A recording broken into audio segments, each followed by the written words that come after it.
एक deadly virus का इलाज ढूंढते ढूंढते एक साइंटिस्ट ने ऐसी खतरनाक बारिश बना दी जिसमें भीगते ही लोग दर्द से चीखते हुए मरने लगे और कुछ ही दिनों में एक के बाद एक पूरा शहर नक्शे से गायब होने लगा। यह तब की बात है जब यह सब शुरू नहीं हुआ था। डेनमार्क की एक यूनिवर्सिटी में सिमोन नाम की लड़की अपने एग्जाम के लिए जल्दी जल्दी क्लास की ओर जा रही थी। तभी अचानक उसके पिता फेडरिक वहां पहुंचते हैं और बिना कुछ बताए सिमोन को पकड़कर अपनी कार में बैठा लेते हैं।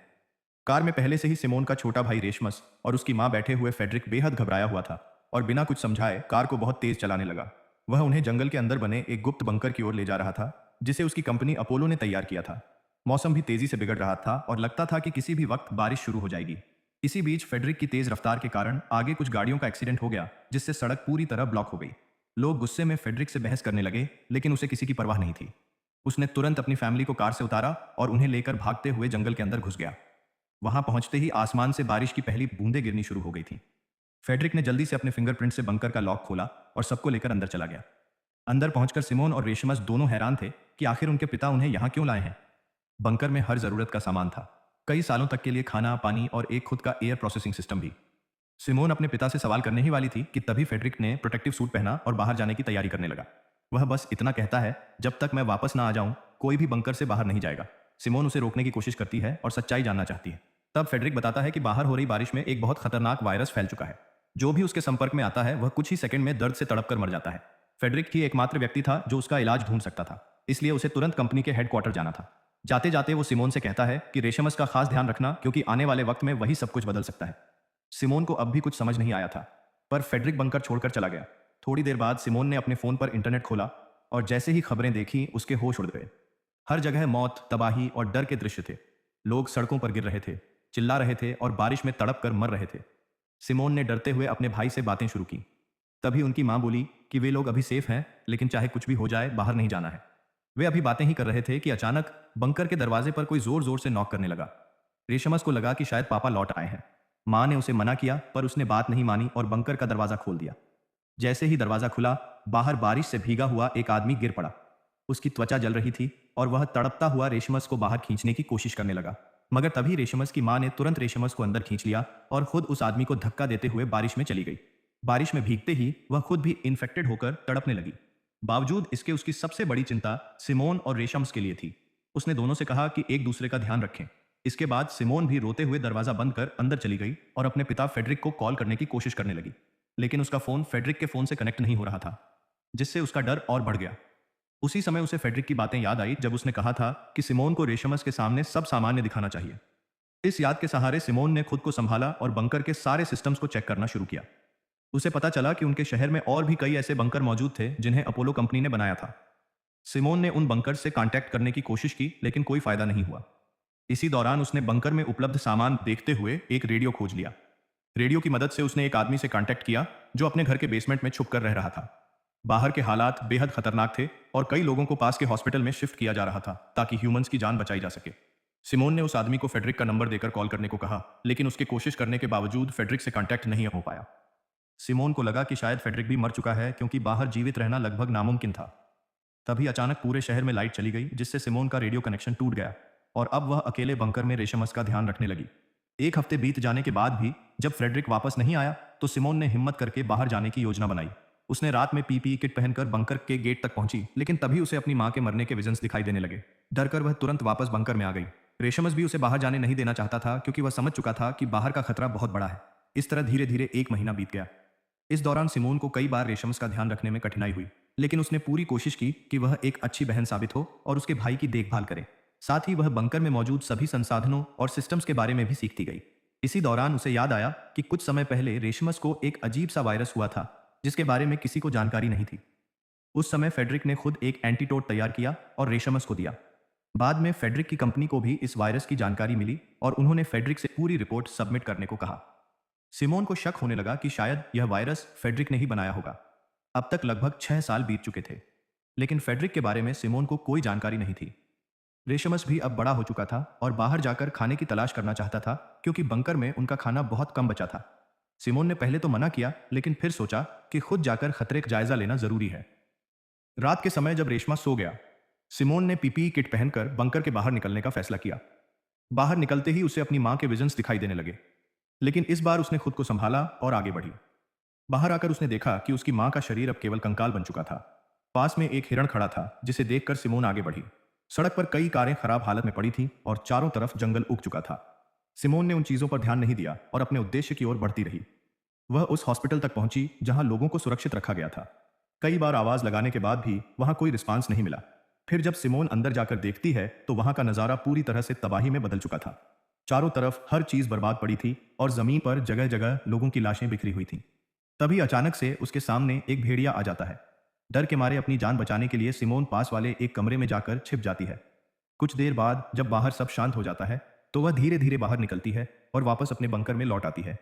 वहां पहुंचकर सिमोन तुरंत रेशम्स को सब कुछ बताती है कि बाहर की स्थिति पहले से कहीं ज्यादा खराब हो चुकी है। अब अगर उन्हें जिंदा रहना है तो इस जगह से निकलकर किसी और बंकर में जाना पड़ेगा जो इसी सिटी के अंदर कहीं मौजूद है। यह सुनकर रेशम्स अगले ही दिन सिमोन के साथ बाहर जाकर दूसरा बंकर ढूंढने का डिसाइड करता है। वो दोनों अगले दिन निकलने की तैयारी करके सोने चले जाते हैं, लेकिन रात में अचानक कुछ गड़बड़ होने लगती है। बंकर का ऑक्सीजन लेवल तेजी से गिरने लगता है और दोनों में से किसी को भी इसका अंदाजा नहीं होता। कुछ ही देर में सिमोन कम ऑक्सीजन की वजह से बेहोश हो जाती है, मगर किस्मत से रेशमास को सही समय पर अलार्म्स की आवाज सुनाई दे जाती है। वह तुरंत सिमोन को उठाता है और उसे लेकर जल्दी से बंद करके बाहर भागता है। अब वह दोनों बिना पीपीई किट के बाहर आ चुके, लेकिन हैरानी की बात यह थी कि उन्हें किसी तरह की परेशानी महसूस नहीं हो रही थी। इसका मतलब साफ था, अब वह बिना सूट के भी बाहर सर्वाइव कर सकते थे। लेकिन तभी अचानक कुछ लोग उन्हें गन पॉइंट पर ले लेते हैं। असल में यही लोग थे जिन्होंने सिमोन को पहले बाहर घूमते हुए देखा था, और जब वह वापस बंकर में लौटी थी तो इन्हीं लोगों ने उनकी ऑक्सीजन सप्लाई को बंद कर दिया था ताकि दोनों को होस्टेज बनाकर अंदर का राशन लूटा जा सके। वो लोग सिमोन और रेशमस को गन पॉइंट पर अंदर के एक कमरे में बंद कर देते हैं और खुद बंकर में खाने पीने का सामान ढूंढने लगते हैं। लेकिन क्योंकि सिमोन और रेशमस का राशन पहले ही खत्म हो चुका था, उन्हें वहां कुछ भी नहीं मिलता।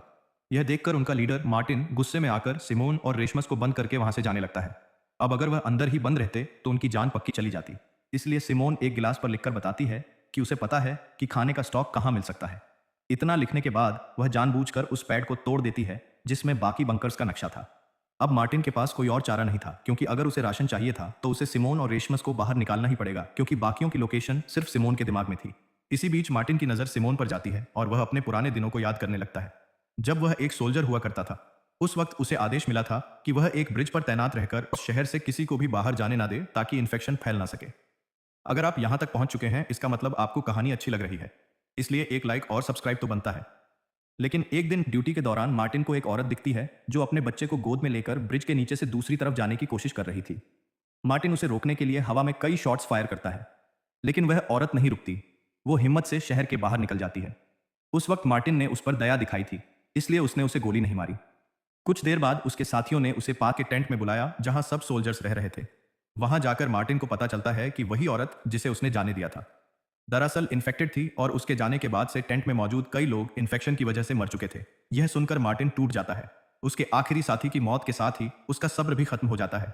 उसी पल उसने ठान लिया कि अब वह कभी किसी पर भरोसा नहीं करेगा, चाहे वह किसी भी हालात में क्यों ना हो। अब उसके लिए सर्वाइवल ही सबसे बड़ा नियम था। इतनी बातें याद करने के बाद मार्टिन प्रेजेंट टाइम में वापस आता है और सिमोन की डील को एक्सेप्ट करने से साफ इनकार कर देता है। लेकिन उनके पास खाने का कुछ भी नहीं बचा है और बिना फूड के वो ज्यादा दिन तक सर्वाइव नहीं कर पाएंगे। यह सोचकर आखिरकार मार्टिन को सिमोन की बात माननी पड़ती है। वह सिमोन और रेशमस को आजाद करवाकर अपने साथ बाहर ले जाता है। कई सालों बाद जब सिमोन और रेशमस बंकर से बाहर निकलते हैं तो बाहर की हवा और रोशनी देखकर दोनों के चेहरे पर राहत झलक उठती है। इतने लंबे समय बाद बाहर आना उनके लिए किसी चमत्कार से कम नहीं था। थोड़ी देर बाद जब वे मार्टिन और उसकी टीम से बात करते हैं तो उन्हें पता चलता है कि अब दुनिया में फूड और वाटर की इतनी कमी हो गई है कि लोग जिंदा रहने के लिए इंसानों को भी मारकर खा रहे हैं। यह सुनकर सिमोन और रेशमस दोनों के होश उड़ जाते हैं। तभी अचानक कुछ दूर एक और ग्रुप नजर आता है। वो लोग अपने थर्मल सेंसर ड्रोन से इलाके में इंसानों को ढूंढ रहे थे ताकि उन्हें पकड़कर मार सके। यह देखते ही मार्टिन ने झट से सबको एल्यूमिनियम फॉइल से ढक दिया, जिससे उनकी बॉडी हीट ड्रोन कैमरा में दिखाई ना दे। लेकिन पास में ही दो और सर्वाइवर्स मौजूद थे, जिनमें से एक लड़की भागते हुए सिमोन और बाकी सबके सामने आ जाती है। सिमोन उस लड़की की मदद करना चाहती है, लेकिन मार्टिन साफ मना कर देता है। वह कहता है कि किसी अजनबी की मदद करना उनकी पूरी टीम के लिए रिस्क बन सकता है। पर उसी वक्त उसकी टीम में मौजूद लड़की बेटी सिमोन का साथ देने लगती है। दोनों बिना कुछ सोचे उस औरत की जान बचाने के लिए उसके पीछे भागते हैं। वो औरत भागते भागते एक छोटी सी रिवर के पास फिसल जाती है और नीचे गिर जाती है। वहीं पीछे पीछे आए कुछ लोग उसे जान से मारने ही वाले होते हैं, लेकिन ठीक उसी वक्त मार्टिन वहां पहुंचता है और बिना देरी किए उन दोनों आदमियों को शूट कर देता है, क्योंकि चाहे कुछ भी हो मार्टिन अपनी टीम का साथ कभी नहीं छोड़ता। लेकिन वाटर में गिरने की वजह से इन्फेक्टेड हो चुकी है। उसे देखकर मार्टिन को मजबूरन उसे भी शूट करना पड़ता है। सिमोन के लिए यह सब बहुत झटका देने वाला था। तभी उसे समझ आता है कि जमीन पर रहना तो सुरक्षित है, लेकिन बारिश या रुके हुए वाटर के संपर्क में आना अब भी बहुत बड़ा खतरा है। यहां तक कि जरा सा भी कांटेक्ट उन्हें इन्फेक्ट कर सकता है। इस घटना के बाद सिमोन सबको लेकर एक और बंकर की ओर निकलती है जिसकी लोकेशन उसे याद थी। वहां पहुंचने में उन्हें लगभग एक दिन का समय लगने वाला था। रात होने से पहले सब एक पास के घर में रुकने का डिसाइड करते हैं। घर के अंदर उन्हें मरे हुए हंटर्स के कुछ हथियार, कपड़े और थोड़ा बहुत सामान मिलता है। इसके अलावा वहां कुछ बोतलें क्लीन वाटर की भी रखी होती हैं। यह देखकर जॉन अपनी बीमार साथी लिया को वह पानी पिलाता है। उनकी आपसी केयर देखकर सिमोन के चेहरे पर मुस्कान आ जाती है। पहले तो वह बस उनके सहारे अगले बंकर तक पहुंचना चाहती थी, लेकिन अब उसे महसूस होता है कि यह लोग बुरे नहीं हैं। धीरे धीरे सिमोन का मन सच में मार्टिन और उसकी टीम की मदद करने को तैयार होने लगता है। अगली सुबह सब सफर फिर से शुरू करते हैं। रास्ते में अचानक रेशमस का पैर एक पानी से भरे गड्ढे में चला जाता है। यह देखते ही मार्टिन तुरंत अपनी गन निकाल लेता है और उसे शूट करने वाला होता है, लेकिन तभी सिमोन बीच में आकर उसके सामने खड़ी हो जाती है और उसे रोक लेती है। वो तुरंत रेशमस का जूता उतारती है और उसकी सॉक्स चेक करती है। हैरानी की बात यह थी कि वह पूरी तरह सूखी थी। दैट मीन्स रेशमस का जूता वाटरप्रूफ था और उसे किसी भी तरह का इन्फेक्शन नहीं हुआ था। यह देखकर मार्टिन चैन की सांस लेता है और अपनी गन नीचे कर देता है। फिर वह सब मिलकर अपनी यात्रा जारी रखते हैं और आखिरकार उस दूसरे बंकर तक पहुंच जाते हैं। वहां सिमोन के फिंगरप्रिंट से दरवाजा खुल जाता है। अंदर का नजारा देखकर सबके चेहरे खिल उठते हैं। वहां खाने पीने का इतना राशन था कि वे लोग सालों तक आराम से जी सकते थे। सब खुशी से झूम उठते हैं और पेट भरकर खाना खाते हैं। लेकिन सिमोन को अंदर कुछ बेचैनी महसूस होती है कि उसे मार्टिन और उसकी टीम पर भरोसा नहीं है। पता नहीं कब वो उसे जान से मार दें। इस बारे में जब वह सीधे मार्टिन से बात करती है तो मार्टिन उसे समझाता है कि सिमोन पिछले 6 ईयर्स से बंकर के अंदर थी, इसलिए उसे बाहर की दुनिया और लोगों के हालात के बारे में कुछ नहीं पता। मार्टिन असल में एक अच्छा इंसान था, लेकिन प्रेजेंट टाइम ऐसा था कि किसी पर भरोसा करना अब आसान नहीं था। फिर भी सिमोन ने उसकी चेतावनी को नजरअंदाज कर दिया और अंदर बंकर में चली गई। वहां वह देखती है कि एक फोन चार्ज हो रहा है जिस पर उसकी और रेशमस की बचपन की फोटो लगी थी। यह फोन असल में सिमोन के पिता फ्रेडरिक का था, जो पुराने बंकर से निकलकर इस नए बंकर में कुछ समय के लिए आए। सिमोन तुरंत ही रेशम्स के साथ उस फोन को चेक करती है। वहां उसे फ्रेडरिक की एक वीडियो मिलती है जिसमें वह बताता है कि वह स्वीडन के एक हेडक्वार्टर में इस इन्फेक्शन का क्योर या एंटीटोड बनाने के लिए जा रहा है। सिमोन के दिमाग में तुरंत विचार आता है कि उसके पिता शायद अब भी जिंदा है, इसलिए वह रेशमस के साथ स्वीडन के उस हेडक्वार्टर जाने का फैसला करती है। सिमोन ने यह बात मार्टिन को भी बताई और उम्मीद थी कि मार्टिन उनकी मदद करेगा, लेकिन मार्टिन साफ मना कर देता है। उसका कहना था कि बंकर में उन्हें कोई खतरा नहीं था, जबकि स्वीडन के हेडक्वार्टर तक पहुंचने के लिए उन्हें शहर के बीच से गुजरना पड़ेगा, जहां कितने हंटर्स छिपे होंगे। मार्टिन सोचता था कि यह बहुत रिस्की हो सकता है। मार्टिन यह भी सोचता था कि वैसे भी फ्रेडरिक की वीडियो 6 साल पुरानी थी और शायद अब तक उसकी डेथ हो चुकी होगी। अगर वह एंटीटोड बनाने में सफल हो गया होता तो मार्टिन को इसके बारे में जरूर पता चल जाता। लेकिन सिमोन ने उसकी बात को नजरअंदाज कर दिया और कुछ दिन का राशन लेकर रेशमस के साथ बंकर से निकल गई। बीट भी जॉन और लिया के साथ उनके पीछे 2 चलने का डिसाइड करती है, क्योंकि वह सच में सिमोन का साथ देना चाहती थी। लिया खुद यह समझ चुकी थी कि सिमोन की वजह से ही वह इस बंकर तक आकर सुरक्षित हो पाई थी। वैसे भी पहले मार्टिन और पैट्रिक खुद भी लिया, जॉन और बीट को जान से मारने वाले थे। असल में उस वक्त वह तीनों मार्टिन और पैट्रिक को नहीं जानते थे और केवल एक ही ग्रुप में फंसे हुए थे। मार्टिन और पैट्रिक ने उन्हें लूटने के इरादे से पकड़ा था और बीट ने अपनी जान बचाने के लिए उन्हें अपने एक छिपे हुए अड्डे के बारे में बता दिया। वहां उन्होंने काफी दिनों तक फूड रखा हुआ था। मार्टिन उन 5 के साथ उस जगह पर जाता है। वहां वे सभी मिलकर खाना खाते हैं और सच में उन्हें साथ रहकर काफी अच्छा लगता है। रात में बीट मार्टिन से अनुरोध करती है कि वह उन्हें प्रोटेक्शन प्रोवाइड करे। मार्टिन उस पर मान जाता है और तब से ही वे सभी साथ रहते हैं। प्रेजेंट टाइम में सिमोन और रेशमस को यह नहीं पता था कि जॉन, लिया और बीट उनके पीछे आ रहे थे। वे शहर के पास पहुंचते हैं। रास्ते में उन्हें एक बस दिखाई देती है जो आगे के रास्ते को ब्लॉक कर रही थी। दोनों थक चुके थे, इसलिए बस में थोड़ी देर आराम करते हैं, लेकिन थोड़ी देर बाद उन्हें बाहर कुछ लोगों की परछाई दिखाई देती है। दोनों डर से वहीं सन्न रह जाते हैं। तभी पता चलता है कि वह लोग बीट, जॉन और लिया सिमोन को बहुत अच्छा लगता है और वह उन्हें बंकर में सुरक्षित रहने के लिए कहती है। लेकिन तीनों तय कर लेते हैं कि सिमोन के साथ ही रहना है। वे पास के किसी सुरक्षित स्थान पर पहुंचते हैं और खाना खाने लगते हैं, लेकिन तभी वहां बहुत सारे हंटर्स आ जाते हैं। उन्हें तुरंत वहां से निकलना पड़ता है। भागते हुए सिमोन अलग हो जाती है और रोड पर एक जाली के पास पहुंचती है जिस पर कई मिसिंग पर्सन्स के पोस्टर्स लगे हुए थे। यह देखकर सिमोन को बहुत बुरा लगता है। जाली के दूसरी तरफ वह एक छोटा बच्चा देखती है जो अकेला था। बारिश जल्दी ही शुरू होने वाली। अब उनके साथ क्या होगा और क्या यह सब बारिश होने से पहले किसी सेफ जगह में पहुंच भी पाएंगे या नहीं, जानने के लिए लाइक और सब्सक्राइब जरूर करें। मिलते हैं अगले वीडियो।